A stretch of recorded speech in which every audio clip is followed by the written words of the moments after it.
నమస్తే రమ్మగారు. నమస్తే జయ. రమ్మగారు, మనము శక్తివంతమైన మహిళలు వీరికి సంబంధించి కొన్ని స్టోరీలు చెప్పుకున్నాం పురాణ ఇతిహాసాల నుంచి, ద్రౌపదీదేవి అట్లా. సో అందులో భాగంగా సుకన్య గారి గురించి కూడా నేను విన్నాను.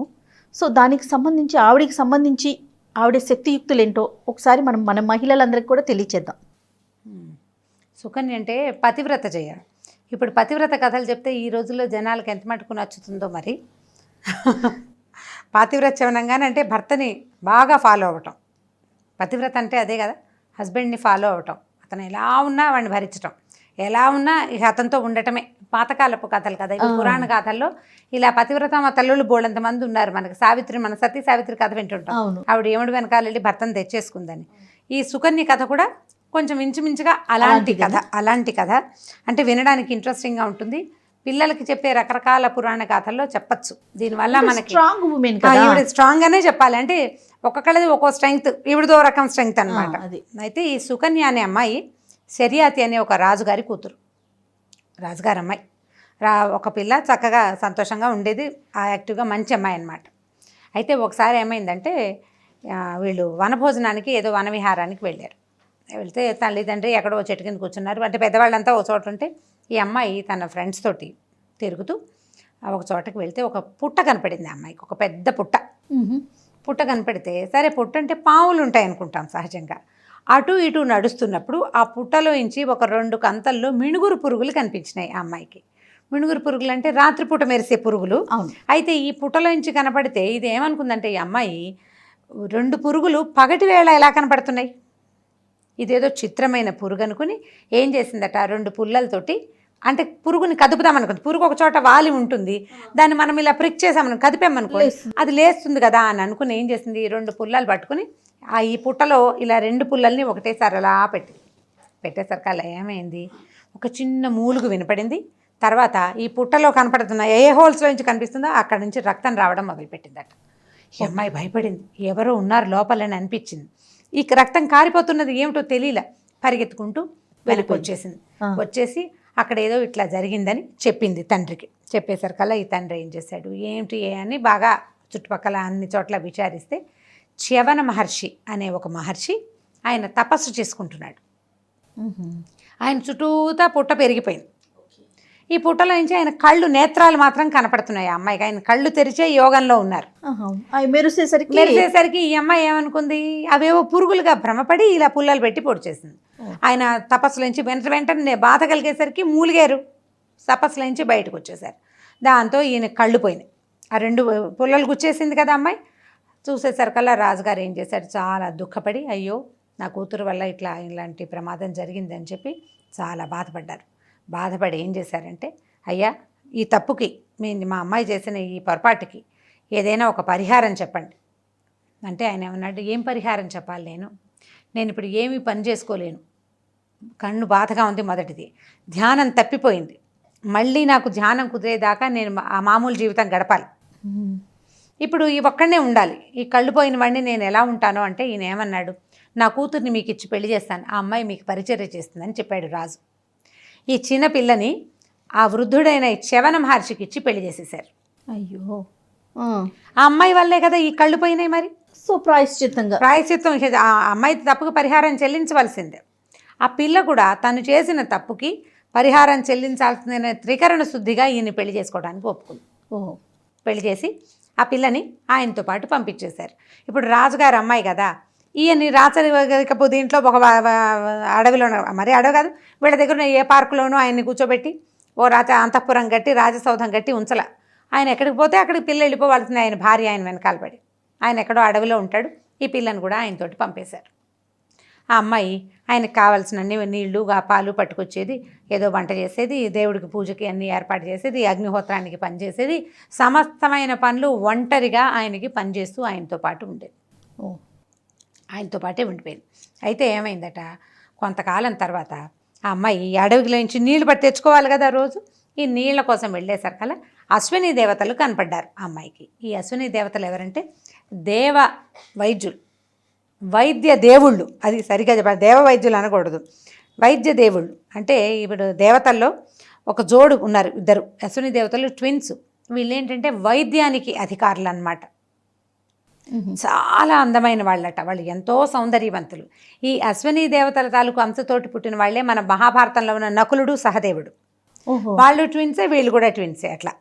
అయితే వీళ్ళు ఏం చేశారు, ఈ అమ్మాయిని చూసేసరికి కల్లా, అమ్మాయి ఎంతో సౌందర్యవతివి, నువ్వు మా ఇద్దరిలో ఎవరో ఒకళ్ళని వివాహం చేసుకోమని అడిగారు. ఆమె నిరాకరించి, కాదండి నా భర్త, నాకు వివాహితని, నేను ఈయన చవన మహర్షి భార్యని అని చెప్పేసరికల్లా, అయ్యో అదేమిటి అంత వృద్ధుడితోటి ఎలా ఉంటావు, నువ్వు చిన్నపిల్లవి అని ఆ అమ్మాయిని ప్రొవోక్ చేయడానికి ప్రయత్నం చేశారు.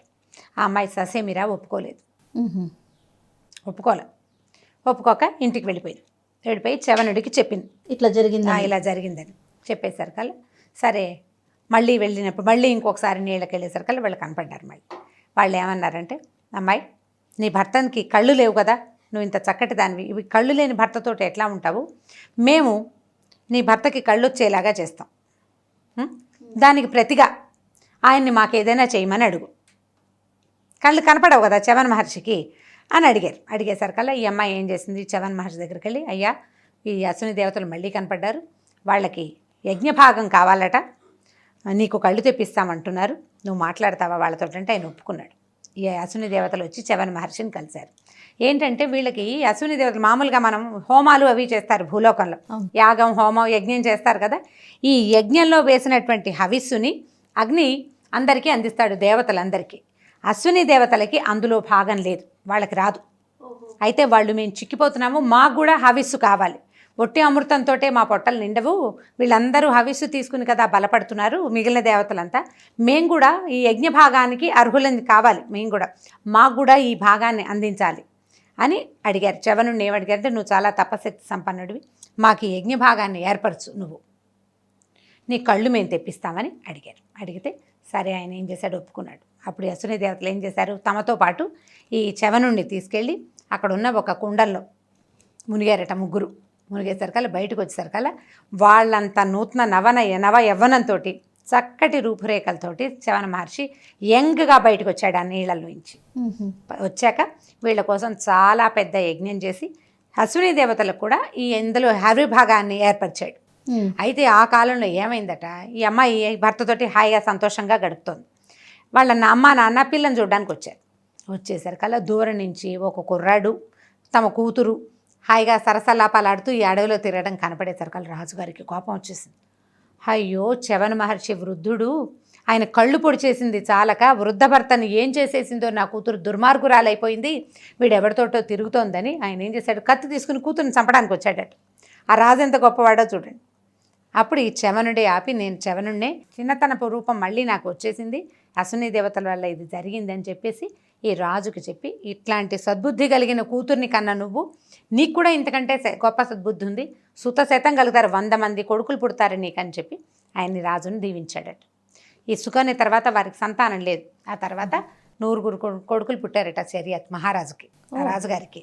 అయితే ఈ అమ్మాయి ఈయన్ని తను చేసిన తప్పుకి ప్రాయశ్చిత్తంగా వృద్ధుణ్ణి భర్తగా ఒప్పుకొని అతనితోనే ఉండి, వీళ్ళు నువ్వు మాతో రా అని వాళ్ళు అడిగినా కూడా ఒప్పుకోకుండా ఆయనకే ఆ యవనాన్ని ప్రసాదించే అవకాశాన్ని తీసుకొచ్చినటువంటి ఆ అమ్మాయి మహాభారత కథలో, ఉత్తమ స్త్రీ కథల్లో ఈ సుకన్య కథను కూడా చెప్పుకుని తీరాలి. పతివ్రతామ తల్లులు బోళ్ళంతమంది ఉన్నారు, వాళ్ళలో ఈ సుకన్య కూడా ఒకటి. అయితే ఈ కథ నాటికి అమ్మాయి చిన్నపిల్లే, ఇది ప్రౌఢ చాలా పెద్దదే, ఈ పతివ్రతా ధర్మం నెరవేర్చి అది కాదు, చిన్నపిల్లే, 14-15 ఏళ్ళు ఉన్న అమ్మాయి అనమాట. అంత చిన్న పిల్లకి కూడా అంత ధర్మబుద్ధి, ఆ తీసుకున్నటువంటి మార్గాన్ని నిలబడి నిబ్బరంగా దాంట్లో నిలబడ్డమే ఆ అమ్మాయి తాలూకు గొప్పతనం అనమాట. మనం రకరకాల కథలు చెప్పాం కదా, దేవయాని కథ చెప్పాం, అట్లా ఈ అమ్మాయి కథను కూడా మనం చెప్పుకోవచ్చు. సరదాగా బాగుంది కదా. దీని మీద ఇంకా పెద్ద బోల్డ్ అని కథలు ఉన్నాయి. చవన మహర్షి మీద కథ ఇంకోటి చెప్పాం, గోధనం గురించి చెప్పేటప్పుడు చవనుడి గురించి చెప్పాం. ఈ సుకన్య గురించి కూడా ఇంకో కొన్ని మహాభారత కథలు కనపడతాయి, చిన్న చిన్న కథలు. తర్వాత ఆమెకి బోలంత సంతానం కలిగింది, చాలా బాగా జీవితం చాలా బాగా వెళ్ళిందని చెప్తారు. ఇలా కథ చెప్పుకుంటే కనుక ఇంట్రెస్టింగ్గా ఉంటుంది. ప్లస్ ఒక పవర్ఫుల్ విమెన్ కదా ఈ అమ్మాయి. ఇప్పుడు తను ఎన్నుకున్న మార్గంలో నుంచునుంది కదా, అది నిలబడాలి కదా.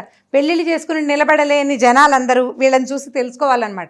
ఇంత పాతివ్రత్యం నెరపక్కర్లేదు జయ. అప్పుడు ఆ రోజులు వేరు, ఇది సత్యకాలం నాటి సంగతి, ఎప్పుడో కృతయుగం నాటి కథలు కదా. అంత చేయక్కర్లా, కనీసం నిలబడి మనం గెలవడానికి ప్రయత్నం చేయాలి కదా, ఎంతో కొంత ప్రయత్నం చేయాలి. అంతేగాని తెంపుకుపోతే ఎన్నెన్ని తెంపేస్తాం తెంపితే దిగిపోతుంది కదా. మానవ సంబంధాలు తెంపితే దిగిపోతాయి. మనం ఎంత జాగ్రత్తగా ముడేసుకుంటే అంత జాగ్రత్తగా ఉంటాయి.